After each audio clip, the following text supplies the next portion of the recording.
வணக்க நண்பர்களே, செருப்பு தைக்கிறவங்க கிட்ட நாம் காட்டுற வீரம் கோழையை விட கேவலமானது. தெருவில் கீரை விற்கிற பாட்டுக்கிட்ட 2 ரூபா பேரம் பேசி ஜெயிச்சுட்டு 2000 ரூபாயை கோயில் உண்டியில் போடுறதால எந்த வரமும் கிடைச்சிட போகிறது இல்லை. எனக்கு நல்ல ஞாபகம் இருக்குது.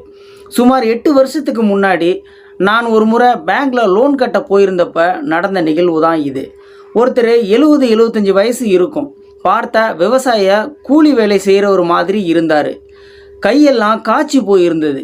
அவர் பாஸ்புக் என்ட்ரி போடுறதுக்காக அரை மணி நேரமாக வரிசையில் நின்றுட்டு இருந்தார். நான் அவர் பின்னாடி தான் நின்றுட்டு இருந்தேன். அவரோட வாய்ப்பு வரும்பொழுது அவர் என்ட்ரி போடுறவர்கிட்ட, ஐயா இந்த புக்கில் எவ்வளோ பணம் இருக்குன்னு பார்த்து சொல்லுங்க ஐயா, அப்படியே எழுதி கொடுங்க ஐயான்னு சொல்ல, பேங்க் ஆஃபீஸர் 350 ரூபாய் இருக்குது, இதுக்கு ஒரு என்ட்ரி வேறையா, போய் வெளியில் ஏடிஎம்மில் போட்டுக்கோன்னு கேவலப்படுத்தி அனுப்பினார். அந்த ஐயா ஏடிஎம் எதுன்னு தெரியாமல் அரை மணி நேரமாக அலைஞ்சிட்டு இருந்தார். மறுபடியும் வரிசையில் நிற்கிறாரு. அந்த எம்ப்ளாயோ, யோ மறுபடியும் என்னையா நீ வரிசையில் நிற்கிற, போயா அந்த பக்கம்னு திட்டினார்.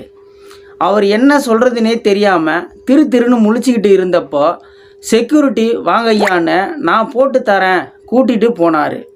கஷ்டப்படுறவனுக்கு தான் அடுத்தவனோட கஷ்டம் புரியுது இல்லை. அப்போவே இன்னொருத்தர் வேகமாக மேனேஜர்கிட்ட ஓடி வந்து, ஐயா ஏன் என் பேரை போர்டில் போட்டு இருக்கீங்க, வீட்டுக்கு லெட்ரு வந்திருக்குன்னு கேட்டார். அதுக்கு மேனேஜரு, நீ 2 மாதமாக வட்டி கட்டலை, அதான் போட்டுட்டோம்னு கூலாக பதில் சொன்னார். அந்த மனுஷன் எங்கேயோ போய் யார்கிட்டேயோ காசு வாங்கி மொத்த கடன் 22,000 மொத்தமாக அடைச்சிட்டு, ஐயா இப்போ என் பேர் அலிங்கன்னு ஒரு சின்ன குழந்தை மாதிரி கேட்டது. அவங்க இவ்வளோ கஷ்டத்துலேயும் அவங்க தன்மானத்தையும் சுயமரியாதையையும் இழக்க தயாராக இல்லைன்னு காட்டுது. 22,000 ரூபாய் தறி லோனுக்கு மானியம் போக வட்டி அது இதுன்னு 28,000 ரூபாயை கண் கலங்கிக்கிட்டே கட்டுனது எனக்குள்ளே இன்னமும் வலிக்குது. ட்ரைனேஜ் க்ளீன் பண்ணுறவங்கள பார்த்தா முகம் சுளிக்கிறது, சர்வர்கிட்ட சவுண்டு விடுறது, ரோட்டோரம் காய்கறி விற்கிறவங்க கிட்ட கராராக பேசுகிறது, நமக்கு கீழே வேலை செய்கிறவங்கள ஒருமையில் பேசுகிறது, இந்த மாதிரி சீன் போடுறதையெல்லாம் விட்டுட்டு அவங்களுக்கு சரிசமமான மரியாதையை கொடுத்து பழகுவோம். இவங்க யாரும் மேலேயும் இல்லை கீழேயும் இல்லை. படித்தவங்க படிப்புக்கு ஏற்ற வேலை செய்கிறாங்க, மித்தவங்க அவங்களுக்கு தெரிஞ்ச வேலையை செய்கிறாங்க. உழைப்பாளன் கேட்பது தகுந்த ஊதியமும் குறைந்தபட்ச மரியாதை மட்டுமே. உழைப்பாளனின் வியர்வை மனத்திற்கு இணையான நறுமண பொருள் இன்று வரை கண்டுபிடிக்கப்படவில்லை. உங்களுக்கு மேலே இருக்கிறவங்களுக்கு நீங்கள் கொடுக்குற மரியாதைக்கு காரணம் பயம். உங்களுக்கு கீழே இருக்கிறவங்களுக்கு நீங்கள் கொடுக்குற மரியாதை தான் உங்களோட கேரக்டர்.